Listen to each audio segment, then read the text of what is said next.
Metro Atlanta, our vibrant, diverse, and growing region. Home to the world's busiest airport, major corporate headquarters, livable communities, and much more. Atlanta's a player on the world stage. It's a region on the move. Welcome to Metro Atlanta, the shape of things to come, showcasing the future of this dynamic region. Thanks for joining me for another episode of Metro Atlanta, the shape of things to come. In this show, we'll explore how our growing diversity and changing demography will shape the Metro Atlanta of the future. How can we begin to imagine and plan for the dramatic impact of these changes? The Atlanta Regional Commission's 50 Forward initiative is exploring the changing faces of our region, and this is one program you won't want to miss.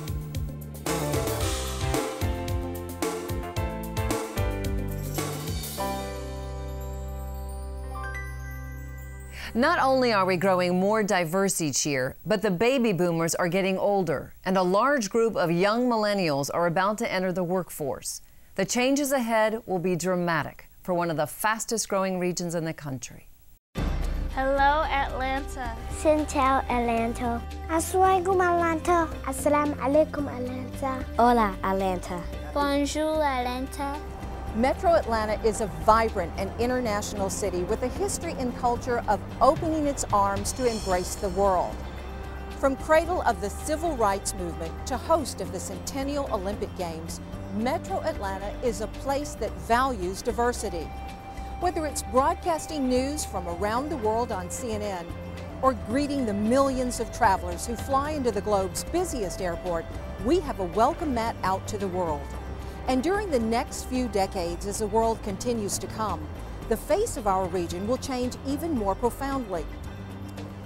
Consider this: soon there will be no majority racial or ethnic group. The senior citizen population will double. The young millennials will dominate the workplace. Clearly, the definition of we is changing in dramatic and exciting ways. I live in a neighborhood with like Mexican, Cambodian, American, a lot of different ethnicity, so it's kind of fun. So Metro Atlanta has been a crossroads for people for a long time. As a railroad destination, and then as a city that had to rebuild itself, inviting people from elsewhere. And more recently, really inviting a lot of young people to move here who are college educated. And so I think that history of embracing a lot of new residents is one that we can build off of. I believe the leadership needs to reach out and be more inclusive of the many groups that we have here in the area. Again, my specialty is a Hispanic community. I think just asking people to come to the table and being involved. We're going to have a population from 55 to well over 100. Our population is not only growing in numbers, but in age. Metro Atlanta has been one of the fastest growing metropolitan areas in the country for decades. The demographic makeup of that growth has been among the most diverse in the nation. We've added almost 1 million people in the last 7 years alone. Some 75% of those new residents are from non-white ethnic groups.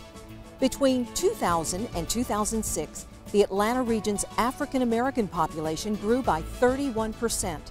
Its Asian residents grew by 49%, and Hispanics increased by 73%. Today, 1 in every 8 Metro Atlantans was born abroad. The world is literally coming to our region, and for many different reasons. How we embrace this new, diverse society will surely shape the very essence of our future Atlanta region. I think we have to avoid, from a policy perspective, anything that excludes individuals and communities, especially those furthest from the majority, from participating. We've got to be real purposeful about how we take full advantage of the great resources and opportunities that Atlanta has, but just don't think that because we're Atlanta, you know, this city is always going to be vibrant. It's always going to be a place where people want to come. It's not going to happen in and of itself, by itself. We really have no choice but to look at the future and to make some changes. The thing that we need to avoid the most is this issue of economic polarization into a society in which you have a small segment of increasing wealth and a larger growing population at or near the poverty line. There is no way that we are going to be able to accommodate the needs of our older population unless we start planning. Atlanta as an international hub is no longer a dream, but a reality. And in the future, the changes that are forecast to take place are staggering. In just the next few decades, the white population will drop from a 55% share now to 38%. At the same time, the Hispanic share will increase from 10% today to 28%. And some of us will get older, but we'll have plenty of company. The senior population over 60 will double, and those over 85 will triple. Given that kind of growth and change in our citizenry, there are many questions we must address. How do we take the best of our legacy and incorporate it into a new community that we're building? What kind of leadership can we get to bring together alliances, cooperation, and compromises? And how do we make sure that people with truly new perspectives are included in the decision-making process? This environment is so different than what we envisioned it many years ago when we were young. We need to have lifelong communities where everybody can live throughout their lives. As we look ahead, demography gives us clues as to the course we're on, but it's up to us to create that path. It's truly the key to our future success.